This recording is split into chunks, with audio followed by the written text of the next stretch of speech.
నాంపల్లి కాంగ్రెస్ నేత ఫిరోజ్ ఖాన్ కీలక వ్యాఖ్యలు చేశారు. బీజేపీకి ఎంఐఎం బి టీమ్గా మారిపోయిందన్నారు. నాంపల్లిలో బోగస్ ఓట్లు తొలగించాలని డిమాండ్ చేశారు ఆయన. ఇక నకిలీ ఐడి కార్డులతో దొంగ ఓట్లు సృష్టించారని, బోగస్ ఓట్లపై అధికారులను అనేకసార్లు కలిశారన్నారు. బోగస్ ఓట్లన్నీ ఎంఐఎం పార్టీకి చెందినవేనంటూ ఆరోపించారు. ఈసీకి ఫిర్యాదు చేసినా పట్టించుకోలేదని మండిపడ్డారు. బీజేపీ ఎంఐఎం ఇద్దరు నాణ్యానికే బొమ్మ బొరుసు లాంటివారని ఆయన తీవ్ర ఆగ్రహం వ్యక్తం చేశారు. దొంగోట్లు పట్టుకోకుంటే రాహుల్ గాంధీ ప్రధాని కావడం కష్టమన్నారు ఫిరోజ్ ఖాన్. బోకస్ ఓట్లు, దొంగ ఓట్లు, డూప్లికేట్ ఓట్లు, డబల్ ఓట్లు, డెత్ ఓట్లు, షిఫ్టెడ్ ఓట్లు, హౌస్ నంబర్ మ్యాచ్లు గావు ఆ ఓట్లు, ఒక చిన్న ఇల్లు మీద 50-100 ఓట్లు. మా రాహుల్ గాంధీ గారు ఏం చెప్తున్నారు?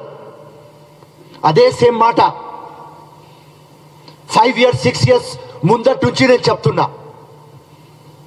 అందరు దానికి లైట్ తీసుకున్నారు. చాలా మంది నా మీద నవ్వినారు. ఫిరోజ్ ఖాన్ ఓడిపోతున్నారు, దానికోసం మాట్లాడుతున్నారని. ఈ దొంగ ఓట్లు ప్రజల ముందు తీసుకురావాలి.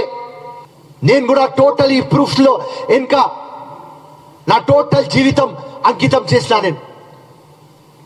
సో ఇలా ఫస్ట్ కుమార్ గారు, principal secretary, election commissioner of India, ఆయన పంపించిన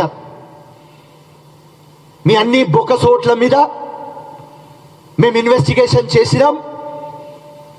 దానిలో మాకు నియర్లీ 40,000 బోకస్ ఓట్లు జెన్యున్ గా దొరికినాయి అని ఆయన ఎలక్షన్ కమిషనర్ ఇండియా ఇది పంపించినారు. హైదరాబాద్ లోక్సభలో నాంపల్లిలో